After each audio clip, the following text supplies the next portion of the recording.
Hi, we're back. What I want to talk about today is fiber-rich foods and high water content foods because both play a big role in having great health and also in natural weight loss. So, why fiber? Well, fiber feeds the microbiome, and our microbiome controls immunity and so many other things. They're really doing a lot of research about that today and finding great connections between high fiber foods because the microbiome thrives on fiber. And the good news is when we eat a high fiber diet, we burn more calories even while sleeping. That's amazing, isn't it? Who would have thought? Yeah. So, what are the highest fiber foods? Well, they are beans and lentils and whole grains. So, the two beans that are the highest, Barley and split peas and lentils. oh, that's a grain and barley. Oh, I'm sorry. Lentils and black beans. Yeah. So, in terms of the grains, it's oats and barley. Oats and barley, yeah. Now, veggies and fruits. Well, the highest fiber in fruits is raspberries, and the highest fiber in veggies is peas. And second is broccoli. Broccoli. Yeah.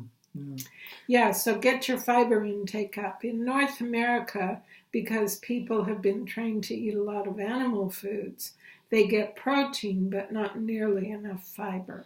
That's what's been missing so much from all of our research we see, is that the standard North American diet is a lot of animal product, which has no fiber in it.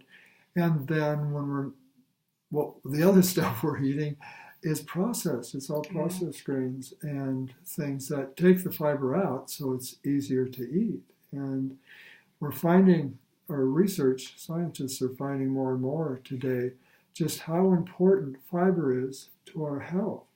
It's not considered a nutrient per se, it's not a vitamin, it's not a mineral, but it, like Connie was saying, is so important to like our gut health, and our gut health is so important to our overall health. Then the second thing is high water content foods and how important that is. It makes us feel more full when we eat high water content foods, but the high water content foods are the most important for health because they're the high nutrient dense foods. So the highest water content are vegetables and fruits. An example is eat a grape, compare it to a bite of banana.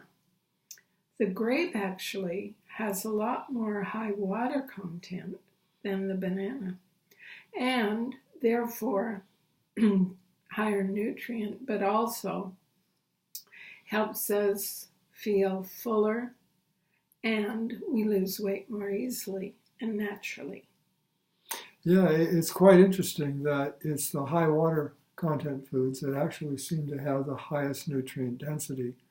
And when we're talking about nutrient density here, we're talking about the micronutrients, not the macronutrients, not the protein, fats, or oils that are contained in the foods, but the micronutrients, the vitamins, the minerals, the antioxidants, the things that help our bodies defend against disease. I mean, there's two sides of a coin. Our health is the lack of disease. So whatever supports us to fight disease and maintain balance in our bodies is going to keep us healthier. Yeah, and if you want our recommended eating plan from Dr. Joel Furman on high nutrient density, just contact us through email or in the comment section below and we'll send it to you. We've been eating this way for 30 years and we have amazing health.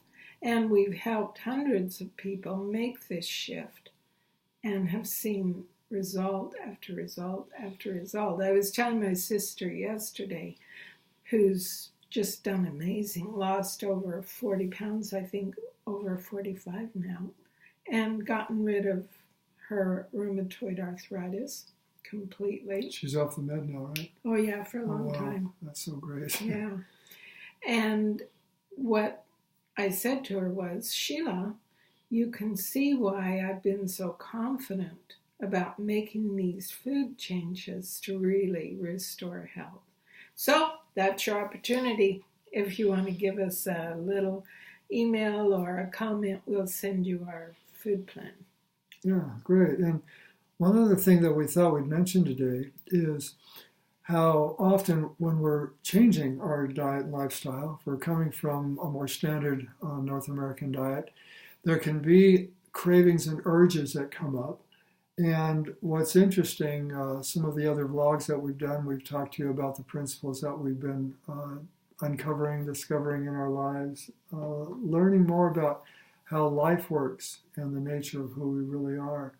And it's interesting how these principles play into making change in our lives, because where we tend to resist a change, certainly my experience, is that I'm familiar with what I've done before. And even when I've had good experiences about making changes, because my diet changed quite a bit when I met Connie, and there was like this resistance, what about the toast and butter? It tastes so good. And yet all of my arthritic pain is disappearing by not eating the toast and butter. But still, the old memories are coming up. Yeah, urges and surges. That's what I call them. Right, cravings.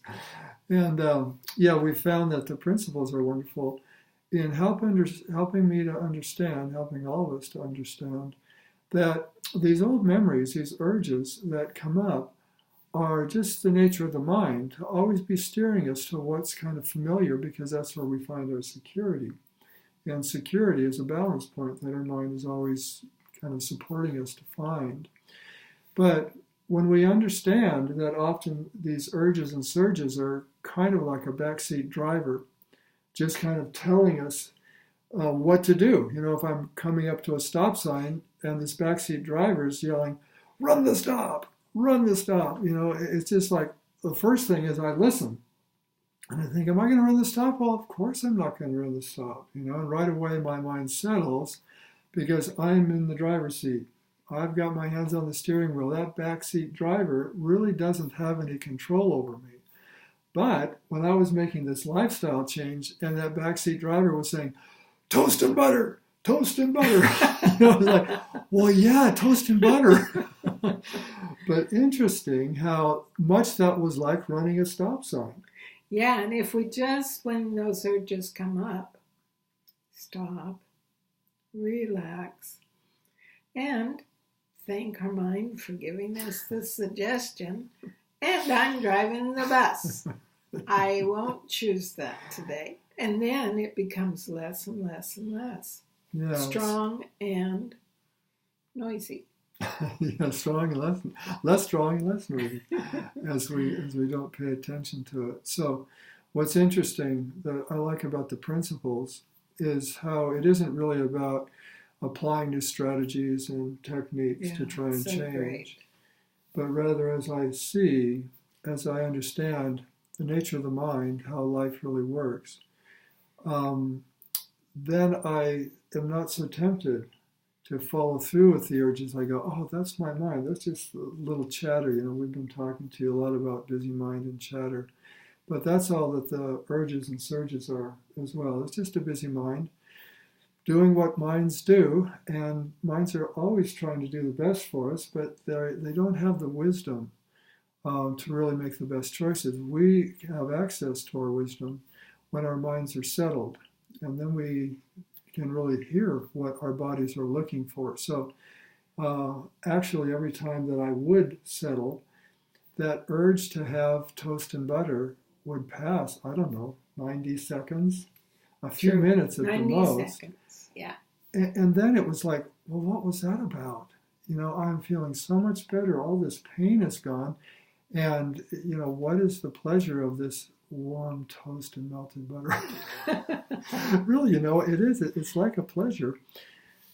But it's so short term. It's very short lasting compared to the gain that I had by really shifting to a high nutrient dense diet and being completely pain free. And I have been, since when was that? 1988. That's a long time. That's a blessing. Well, food recipes, they're yummy. So check out below the photos and also enjoy making them. So good and so good for you. Great to see you all. Thanks for listening and joining us. Bye. Bye now.